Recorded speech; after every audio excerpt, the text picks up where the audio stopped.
जाती नवी धोबी दादा धोबीनं कपडे मळलेले गोपाला गोपाला देवकीनंदन गोपाला.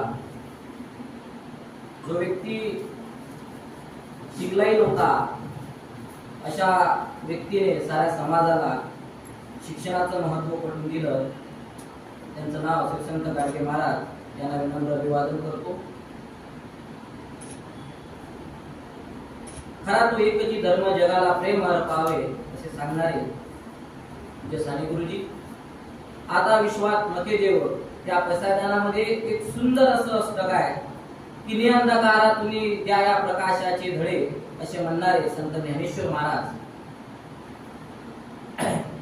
तुम मुझे कुंडू में तुम्हें आजादी दूंगा असे ब्रीद वाक्य म्हणणारे सुभाषचंद्र बोस.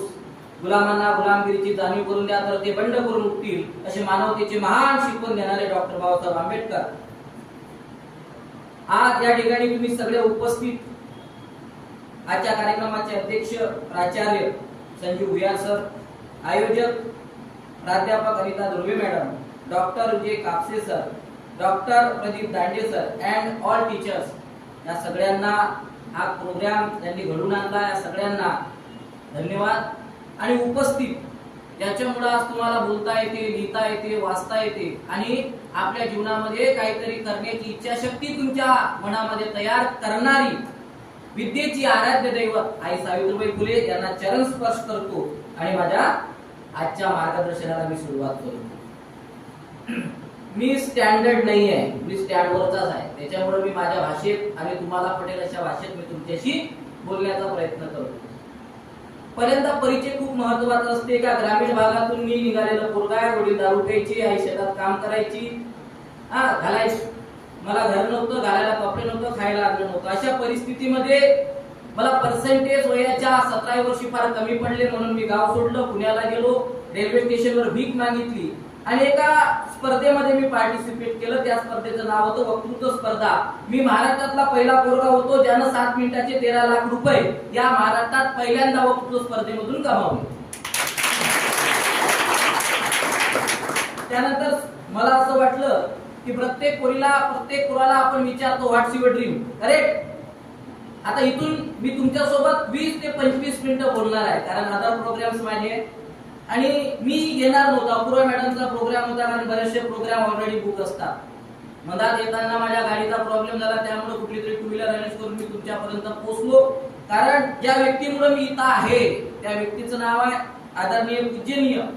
ती माझी माता आहे. जरी मला तिच्या पोटातून जन्म घेता आला नाही, अमेरिका रिटर्न आहे, हार्ट टाइम 4थी पास आहे, सुनीताई सपकाळ जिंदाबाद आहे, तिचं मी पोरगा आहे. आतापर्यंत 1 करोड लोकांना पूर्वी मी भेटलो. त्यापैकी 3.5 लाख पोरी मला आहे. त्यापैकी कोणी PSI आहे, IPS आहे, डॉक्टर आहे, इंजिनियर आहे.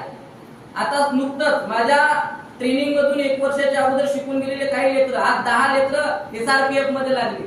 त्याच्यापैकी काही अशा मुली आहेत ज्या बुलढाण्यामधल्या आपण पाहतो 2-3 मुली PSI लागल्या. मी तुम्हाला हे सांगायला नाही आलो की लागतात, मी तुम्हाला हे सांगायला आलो की सपने वो नहीं होते जो नींद में देखे जाते, सपने वो नहीं होते जो नींद में आते. असे कोण म्हणत होते? Doctor APJ Abdul Kalam. सपने वो नहीं होते जो नींद में आते, यारो सपने तो होते जो पूरे किए बिना नींद नहीं आने देते. असं स्वप्न ज्या लेकरांमध्ये असते, ज्वलंत आणि जिवंत स्वप्न असते, ते लेकर त्यांचे स्वप्न जिवंतपणे पूर्ण करतात. नाहीतर आपल्या देशामध्ये अर्धे लेकर मेलेले असतात. ते फक्त स्वप्न पाहतात पण ज्वलंतपणा त्यांच्यात दिसत नाही. 2 गोष्टीवर मी तुमच्याशी बोलणार आहे. मी इथे यायचं कारण काय? गेल्या 7 वर्षापासून या मोहीम मध्ये मी आहे. मी जेव्हा घर सोडलं तिकडे गेल्यानंतर मी स्पीकिंग फील्ड निवडली. प्रत्येकाला विचारलं की इथपर्यंत आपण होतो व्हॉट्स युअर ड्रीम. मला कोणी विचारायचं तर तुम्ही तुमच्या वयात असताना 17 वर्षात असताना त्याच्या अगोदर म्हणजे 15 वर्षापासून 12 वर्षापासून आपल्यामध्ये एक स्वप्न तयार होते. आणि मला असं वाटते की जेव्हा जेव्हा आपण स्कूल पासून कॉलेज पर्यंत येतो, आतापर्यंत काही मुलींचे स्वप्न 2-4 वेळा बदलले असेल. कुणाला प्रत्येकाला वाटलं मी डॉक्टर बनायला पाहिजे, कुणाला वाटलं मी टीचर बनायला पाहिजे, बरोबर आहे. आता मॅच्युरिटी नुसार आपल्याला असं वाटते की मी पोलीस बनायला पाहिजे, मी नर्स बनायला पाहिजे, मी कलेक्टर बनायला पाहिजे, मी PSI बनायला पाहिजे, मी सायंटिस्ट बनायला पाहिजे, मी लॉयर बनायला पाहिजे. वाटते की नाही वाटत? वाटणं महत्वाचं आहे की बनणं महत्वाचं आहे?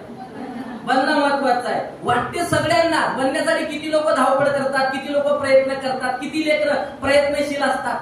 तर त्यावेळेस मला असं वाटलं तर 7 मिनिटाचे मी 13 लाख रुपये कमावले, तर बोलण्याच्या क्षेत्रात करिअर होते का? मी पहिल्यांदा इंटरनेटवर गेलो आणि पाहिलं की स्पीकिंग या फील्ड मध्ये खूप मोठं करिअर आहे, आणि तेव्हा मी सुरुवात केली. मी महाराष्ट्रातला पहिला पोरगा होतो ज्याने 17व्या वर्षी स्पीकिंग मध्ये सुरुवात केली, आणि वयाच्या 21व्या वर्षी मी स्पीकिंगला रामराम ठोकला.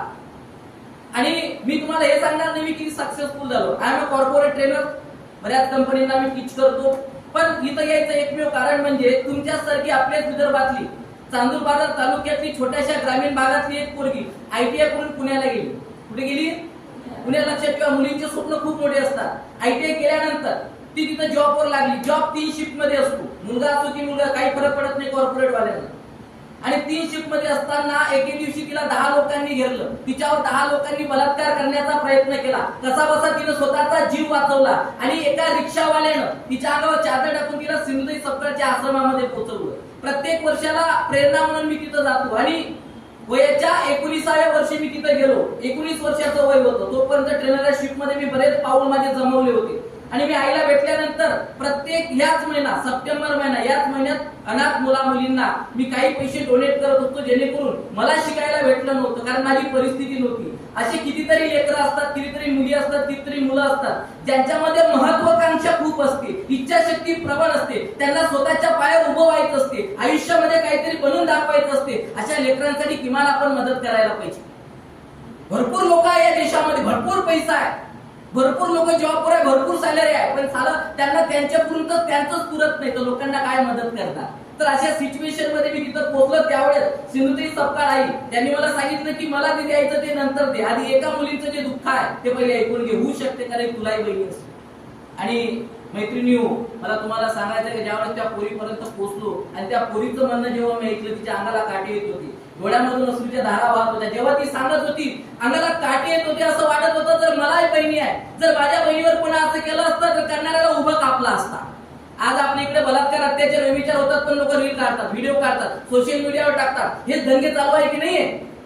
आता आपण पाहिलं कोलकात्याचे उदाहरण पाहिलं, ते तर कोलकाता सोडा, आपल्या विदर्भामध्ये, अकोल्यामध्ये, नागपूरमध्ये, पुण्यामध्ये आलं का लक्षात? महाविद्यालय असो की आणखी कुठं असो, झाले की नाही झाले बलात्कार? हे अवेअरनेस, सोशल अवेअरनेस कुठून येईल? कुठून जागृती आपल्यामध्ये तयार होईल? तसंच सेल्फ डेव्हलप आपण व्हायला पाहिजे. साक्षर तर आपण होऊनच राहिलो, पुस्तकाच्या माध्यमातून, मस्तकाच्या माध्यमातून आपण साक्षर होऊन राहिलो, पण सक्षमतेचं काय? स्ट्रॉंग बनण्याचं काय? आपल्या केसालाही धक्का लागला पाहिजे नाही, यासाठी स्ट्रॉंग कोण होणार? गावातले लोक, घरचे लोक, की कोण? कोणाला व्हायचंय सक्षम? तुम्हाला की मला? तुम्हाला व्हायचं आहे ना. मग सक्षम होण्यासाठी आपण आपल्याला कसं बनवलं पाहिजे? प्रखर बनवलं पाहिजे ना, की मैं भारत की नारी हूं, फूल नहीं चिंगारी हूं, मैं भारत की नारी हूं, फूल नहीं चिंगारी हूं, मैं ममता का सागर हूं, मैं भारत की नारी हूं, फूल नहीं चिंगारी हूं, मैं ममता का सागर हूं, और आन पड़े तो झांसी वाली रानी हूं. टाळ्या वाजवा. आपल्या प्रत्येकामध्ये पूर्वी एक झाशीची राणी असते. असं म्हणतात, या कोळ्या कळ्या माझी लपले ज्ञानेश्वर रवींद्र शिवाजी, विकसिता प्रगतीला समाधी शेकडो महापुरुष. तुमच्यामध्ये सावित्री आहे, तुमच्यामध्ये अहिल्या आहे, तुमच्यामध्ये मदर टेरेसा आहे, तुमच्यामध्ये प्राध्यापिका आहे, तुमच्यामध्ये सायन्स, तुमच्यामध्ये काय नाही आहे? प्रत्येक गोष्टी तुमच्या आतमध्ये आहे. पण सगळ्यात इम्पॉर्टंट फॅक्ट काय? आपल्यालाच माहित नाही आपण कोण आहे. प्रॉब्लेम इथं आहे. मी नेहमी मुलांना सांगत असतो, स्कूल, कॉलेज, महाविद्यालयात गेल्यानंतर तुम्ही मिळवलेले पर्सेंटेज कधी तुमचं आयुष्य डिफाईन करत नाही की तुम्ही कोण होणार.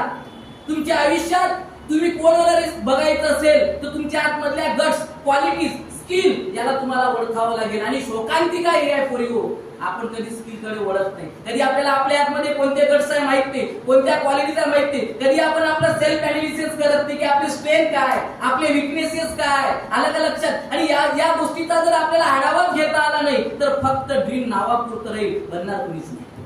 आणि त्याच गोष्टीसाठी मला तुम्हाला सांगायचं आहे की एका ठिकाणी मी माझा प्रोग्राम करून बघा आजची कंडिशन कशी आहे, आणि त्या कंडिशन नुसार प्रत्येक पोरीला असं वाटते मी ड्रीमर्स व्हायला पाहिजे. एका ड्रीमर्स. ड्रीम म्हणजे पाहणे. जगातले करोडो लोक ड्रीम पाहतात पण पूर्ण नाही करत ना, म्हणून तर 90% लोक गरीब आहे आपल्या देशात. 32 करोड लोकसंख्येचा देश आहे अमेरिका. किती महासत्ता आहे. आपल्याला होता आलं नसतं. काय करूया आपल्या देशामध्ये, ज्या देशाला भारत माता म्हटलं गेलं, कधी अमेरिका माता नाव ऐकलं, कधी पाकिस्तान माता ऐकलं, कधी जपान माता ऐकलं, मग या देशाला भारत माता का म्हणतात? याच्यावर अध्ययन करावं लागेल, चिंतन करावं लागेल. ज्या देशामध्ये आपण स्त्रियांना एवढा मोठा दर्जा देतो त्या स्त्रियांवर अत्याचार होते. परवाची गोष्ट यवतमाळ जिल्ह्यातली एक गोष्ट आहे. स्वतःच्या काकानं स्वतःच्या पुतणीवर बलात्कार केला. तब्बल 21 दिवस फ्रीजचा दरवाजा लावला, वास आला तेव्हा कळलं. म्हणजे विचार करायची किती गोष्ट आहे पूर्वी, की आज आपल्याला सक्षम व्हायची किती गरज आहे. आज या वयामध्ये आपण स्वप्न पाहतो, पण निश्चितच मला सांगा, स्वप्न पूर्ण करण्यासाठी तुम्ही जेव्हा प्रयत्न करता तुमच्या लाईफ मध्ये प्रलोभन येत नाही, आमिष येत नाही, तुम्हाला पोरं फसवत नाही, तुम्ही डिस्ट्रॅक्ट होत नाही, तुम्ही डायव्हर्ट होत नाही, तुम्हाला टेन्शन येत नाही, तुम्ही चिडचिड करत नाही. आणि या सगळ्यांचा प्रभाव कशावर पडतो? आपल्या करिअरवर, आपल्या फ्युचरवर. आणि मग तुम्ही तुमचं जीवन बर्बाद करता की नाही करता ना. एका वेळेस मी नागपूरला प्रोग्रामला होतो. प्रोग्राम झाल्यानंतर मी महाराज बाग मध्ये गेलो. महाराज बाग मध्ये गेल्यानंतर तिथे मी बसलो, विचार करायला लागलो. वातावरण अगदी शांत होतं. पण आता मी सायकोलॉजिस्ट माणूस आहे. सायकोलॉजिस्ट माणूस असल्या कारणानं काही ना काही रिसर्च करणं माझं कर्तव्य आहे. मी एका ठिकाणी असं बसतो तर एक झाड हलत होतं. बाकी सगळं वातावरण शांत होतं. एक झाड हलत होतं. मी जाऊन पाहिलं झाड का हलते. तर त्या झाडाखाली एक शेरणीवर एक शेर बैठे. शेरणी तुमची एवढी असेल आणि एक शेर असेल कुठेतरी काहीतरी सेटिंग लागली असेल, बरोबर ना. तर तिथं डिस्कशन सुरू होतं, कम्युनिकेशन. या बाबतीत तुम्ही खूप एक्सपर्ट आहात, फोनवर बोलण्याच्या बाबतीत. हॅलो, ए पिल्लू, ए जानू, हे सांगायला लागत. एकदम स्वर व्यंजन एकदम जबरदस्त. काय कमांड असते पूर्वी तुमची बोलताना. तुम्ही तुमच्या मायबापाला असे उल्लू बनवता. आहा, ते बिचारे मायबाप बाळानी असतात. तुम्ही एज्युकेटेड असतात, सुशिक्षित पोरी म्हणतो ना आपण. तुम्ही सांगतात आपल्याच मायला येडी म्हणणारी औलाद आज आपल्या देशात आहे. तुले काय समजते? तिले समजलं नसतं तर पैदा राहिले गेलं असतं. मला प्रश्न असा पडतो की आईने आपल्याला जन्माला घातलं की आपण आईला जन्माला घातलं? बरोबर आहे ना. आपण बापाला म्हणतो तुम्हाला काय समजते? घर कोण चालवतो? तू की बाप किती शिकला? तुले काय अक्कल आहे? तू ग्रॅज्युएशन करून राहिली तर 1 रुपया कमवण्याची अक्कल नाही. आपला बाप कमी शिकला, अख्खा घर चालवतो. मॅनेजमेंट स्किल कोणाकडे आहे? तुझ्याकडे की बापाकडे? मग बापाकडून काय शिकलं पाहिजे? मातृदेवो भव, पितृदेवो भव. आपण आता 5 सप्टेंबर टीचर डे साजरा केला की नाही केला? कशासाठी करतो साजरा? बोला ना. साजरा कशासाठी करायचा असतो? इथं जे टीचर्स बसलेले आहेत, ज्यांना तुम्ही मानता, आयडल मानता, हे तसेच पास झाले, तसेच नोकरीवर लागले का? तो भाग आता वेगळा 30 लाख रुपये भरून कोणी लागते, पण यांनी मेहनत केली ना. मेहनत करून झालेत ना. तुम्हाला शिकवतात, तुमच्या हृदयापर्यंत त्यांचं ज्ञान पोहोचते, बरोबर आहे. आता एका प्रश्नाकडे मी येतो आणि त्या प्रश्न विचारण्याच्या अगोदर पहिले तुम्ही फिक्स राहा एकदम. मी तुम्हाला जे विचारणार, मला सांगा, एका क्लासमध्ये 50 स्टुडंट असतात. किती? तुमचा IQ लेवल चेक करतो. 50 स्टुडंट. मला एका प्रश्नाचं उत्तर द्या. एका क्लासमध्ये 50 स्टुडंट असतात. त्या 50 स्टुडंटला शिकवणारा गुरुजी सेम असतो की नाही? सेम सब्जेक्ट शिकवतो की नाही? मग झाला असं काय होते की त्या 50 पैकी 3च लेटर टॉपर येतात, 47 काय आले? बोला. बाकीच्यांचं बाहेर असते. हा, कुछ होता आहे, बरोबर आहे. बर, 3च टॉपर काय येतात? एखादं बाहेर लक्ष असते. आणखी बोला. बोललं पाहिजे पूर्वी. कोण दिलंय ना आपल्याला? कशासाठी दिलाय? बोलासाठी की गिळासाठी? आपण दिवसभर गिळतो, बोलत नाही. आणि तिथं बोलतो जिथं गरज नसते. बलात्कार झाल्यानंतर बरेचसे लोक, बऱ्याचशा महिला आपण पाहतो कॅन्डल घेऊन जातात. काय काम झालं ना? हे व्हायलाच नाही पाहिजे असं आपल्याला काय करता येईल? त्यासाठी सक्षम व्हावं लागेल की नाही? स्वतःला ओळखावं लागेल की नाही की मी कोण आहे, मला काय करायचं आहे, माझं ध्येय काय, माझा उद्देश काय. जन्माला येते सगळं ओळखावं लागेल. सांगा बरं, 2च गोष्टी आहेत पूर्वी. जर टीचर जी शिकवते ते 3 लेकर टॉपर आले, 47 आहेत, 2च गोष्टी माहिती आहे. होती एक कॉन्सन्ट्रेशन. त्या 3 लोकांचं, त्या 3 लेकरांचं टीचरकडे बघण्याचं काय होतं? कॉन्सन्ट्रेशन होतं, लक्षपूर्वक त्यांनी ऐकलं. दुसरं काय? अंडरस्टँडिंग. जर तुम्ही लक्षपूर्वक ऐकणारच नाही तर समजणार काय? आणि समजलंच नाही का भेंडा लिहिणारा काय लिहिणार आहे तुमच्याकडे? आणि आपण म्हणतो मग डोक्यात बसत नाही. बरेच लेकरं ट्युशनच्या मागे लागतात. अरे काय बाबा, टीचर शिकून राहिले ना. मला सांगा, टीचर शिकवतात तेच आपल्या ट्युशन मध्ये शिकतात, तेच तुम्ही येऊन घरी त्याचा सेल्फ स्टडी करतात. आणि मॅट कशाला? तर मॅट म्हणा. जे लोक जगात मोठे झाले त्यांनी ट्युशन लावले का? कदाचित तुम्ही तुमच्या टीचरला विचारा, जे आयडल आहे, सर का हो सर तुम्ही टीचर झाला, तुम्ही ट्युशन लावली होती का? ते तुम्हाला सांगेल नाही बाबा आमची परिस्थितीच नव्हती. इथं बघतीला कित्येक मुलींची अशी परिस्थिती आहे की नाही आहे पैसा. मग तिनं स्वप्न बघायचं नाही का? मग स्वप्न बघितलं तर पूर्ण करण्यासाठी पैसा लावायची गरज आहे की प्रबळ इच्छाशक्ती पाहिजे? मग आहेत ना तुमच्याकडे. मी नेहमी मुलांना सांगत असतो की जर तुम्हाला ड्रीमर बनायचं आहे, आपल्या घरी कुठल्या गोष्टी कमी आहे.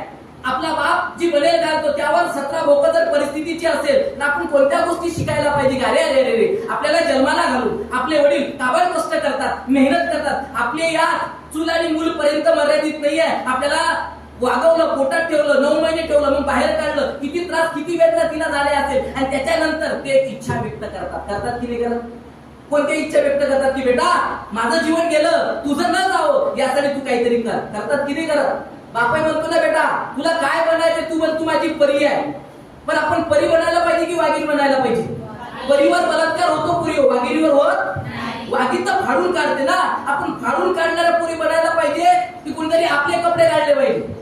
विचार तर करा या सगळ्या गोष्टी. तुम्ही आता हळूहळू मोठे व्हायला लागले. मी तुम्हाला सांगण्याचा प्रयत्न काय करतो की जेव्हा आपण स्वप्न पाहतो आणि स्वप्न पुरण्याच्या मनात जेव्हा काही गोष्टी घडतात ना, तिथून अट्रॅक्शन वाढते, तिथून डिस्ट्रॅक्शन वाढते. हे का वाढते? या सगळ्या गोष्टीवर जेव्हा मी रिसर्च केला ना तेव्हा मला कळून चुकलो की सगळ्यात मोठी मिस्टेक कोणाची? Only for you. का? आता मी महाराज बाग पर्यंत पोहोचलो. तिथं एक शेर आणि शेर बैठी होती. दोघांचं कम्युनिकेशन सुरू होतं. ते पोरगं त्या पोरीच्या डोळ्यात डोळे घालून म्हणते, डार्लिंग जान मला तुझ्या डोळ्यात सूर्य दिसते. कोणाच्या? पोरीच्या, डोक्या डोळ्याच्या. जिला स्वतः काय बनायचं हेच पाहता येत नाही, जिला बाप ओळखता आला नाही, जिला माय ओळखता आली नाही, जिला टीचर्स काय म्हणतात हे समजले नाही, तिच्या डोळ्यात सूर्य. ऐकली कमालाची गोष्ट. तुमच्यासारख्या पोरगी भामट्यासारख्या ऐकतात यावर म्हणतो शोकांतिका काय असेल. परत ते पोरग म्हणाल की जान मला तुझ्या डोळ्यात चंद्रही दिसते. सूर्य दिसला तो भाग वेगळा आहे, अजून काय दिसलं? चंद्र. राहिलं ते पोरग म्हणते की जान मला तुझ्या डोळ्यात पृथ्वी दिसते. म्हणून माझं डोकं थोडंसं सटकलं. मी म्हटलं बाबा सूर्य दिसला, चंद्रही दिसला, पृथ्वी दिसली. म्हणून मी तिथे गेलो त्या पोराला विचारलं, अरे बाबा म्हटलं थांब थोडंसं डिस्टर्ब करतो नंतर सुरू द्या, बोल द्या तुमचं काय चालू आहे. तर मला आता हिच्या डोळ्यात तुम्हाला सूर्य दिसते, चंद्र दिसते, पृथ्वी म्हणे मग प्यार किया तो डरना क्या? एकदम जबरदस्त प्रेम आहे. म्हटलं ते दिसलंच, तो प्रॉब्लेम नाहीये. मला सांग म्हटलं हिच्या डोळ्यात सगळ्यात दिसते म्हणे. हो म्हटलं एक काम कर, 1 वर्ष झालं माझा मोबाईल हरवला, तू हिच्या डोळ्यात दिसते काय पाहिजे? ते म्हणे कसे काय? म्हटलं हान का बुटा. अरे तर पृथ्वी दिसत असेल तर मोबाईल कुठं पडलाय? पृथ्वीवर ना, मग दिसायला पाहिजे की नाही दिसायला पाहिजे? असे खोटे नाटे आमिष काही लागतो, चांद लावून जा, तारे लावून जा. या वयात आपला बाप जेव्हा आपल्याला बोलतो, आपली माय जेव्हा आपल्याला बोलते, टीचर बोलतात तर आपल्याला राग येतो. हे का बोलतात? आणि कोणी आपली स्तुती करते, प्रशंसा करते, तुझा स्वभाव किती चांगला आहे, तुझ्या स्वभावामुळे घरात भांडण आहे, एवढा चांगला स्वभाव आहे तुझ्या स्वभावामुळे घरचे कंटाळले, बाहेरच कारतो मध्ये तुझा स्वभाव किती चांगला आहे. इले असं वाटते आम ऐश्वर्या राय आणि कॅटरीना कॅफ आणि गलीवरचे कुठले भुकते आपल्याला हो आणि मग ते बिस्किट चोर. मग विचार करायची ती गोष्ट आहे की आपल्या घरचे आपल्याला कंटाळले हो.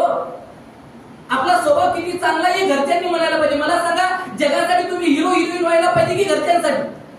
घरच्यांसाठी ना. घरच्यांच्या नजरेत तुम्ही ग्रेट व्हायला पाहिजे की जगाच्या? कारण जग तुम्हाला कधीच म्हणणार नाही यू कॅन डू इट. तुम्हाला वाटलं पाहिजे आय कॅन डू इट. जग तुम्हाला कधीच म्हणणार नाही यू आर द बेस्ट. तुम्हाला वाटलं पाहिजे आय एम द बेस्ट. आणि हे कधी तयार होईल फॉर यू? कधी तयार होईल? आणि म्हणून या पुऱ्या महिन्याभर मी फिरत असतो की एक इच्छा आणि एक स्वप्न आहे. प्रत्येक मुलीची इच्छा असते मी काहीतरी व्हायला पाहिजे, पण काहीतरी होण्यासाठी एक स्वप्न लागते की नाही लागत, एक डेस्टिनेशन लागते की नाही लागत. ती डेस्टिनेशन पार करण्यासाठी कोणकोणत्या स्किल लागते सांगा बरं. प्रॉब्लेम इथंच आला ना बाबा. 7 वर्ष मी पुण्याला येतो, मुलांना माहिती आहे की मॅनेजमेंट स्किल काय, टाइम मॅनेजमेंट स्किल काय, लाईफ मॅनेजमेंट स्किल काय. जेव्हा मी विदर्भाकडे आलो ना बेटा, शोकांतिका हीच आहे.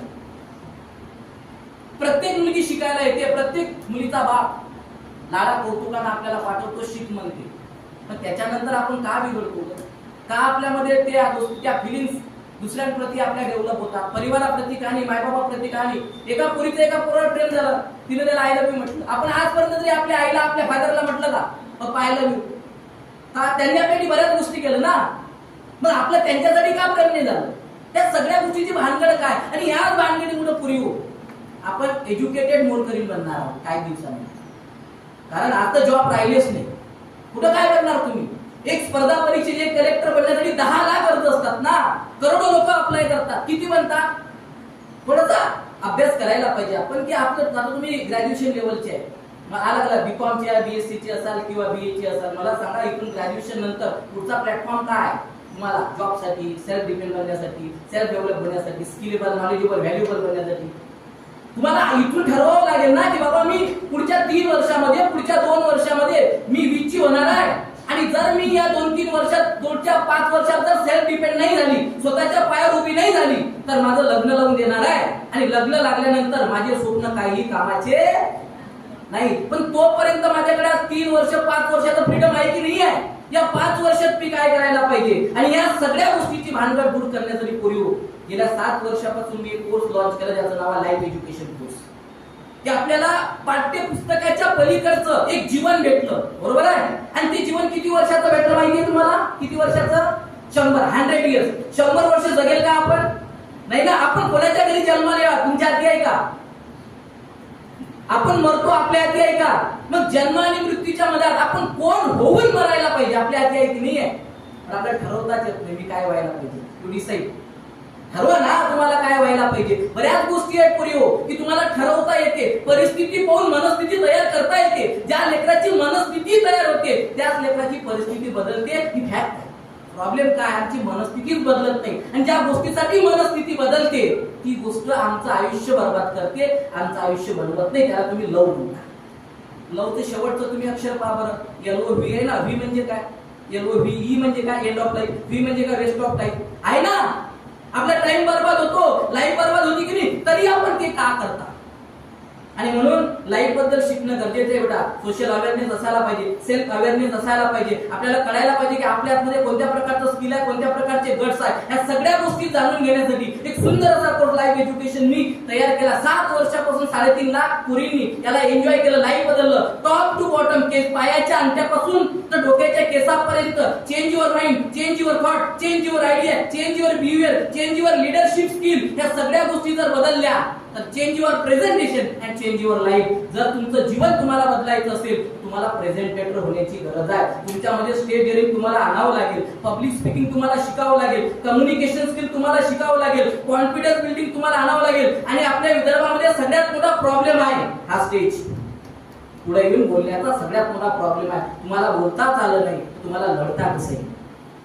रडता सगळ्यांना येते, लढता क्वचित लोकांना येते. सानिया मिर्झा नाव ऐकलं? डॉक्टर कल्पना चावला नाव ऐकलं? ऐकलं ना? PV सिंधू नाव ऐकलं की नाही ऐकलं? या लोकांनी काय केलं? अंतराळवीर कोण आहे? डॉक्टर कल्पना चावला. त्याच्या अगोदर कोणी बनलं का? पण डिसाइड केलं ना, मैं बनूंगी, मैं खुद, मेरा इतिहास मुझे लिखना है और कोई नहीं लिखेगा. ह्या सगळ्या गोष्टी तुमच्यावर अवलंबून असतात. तुम्ही काहीही करू शकता.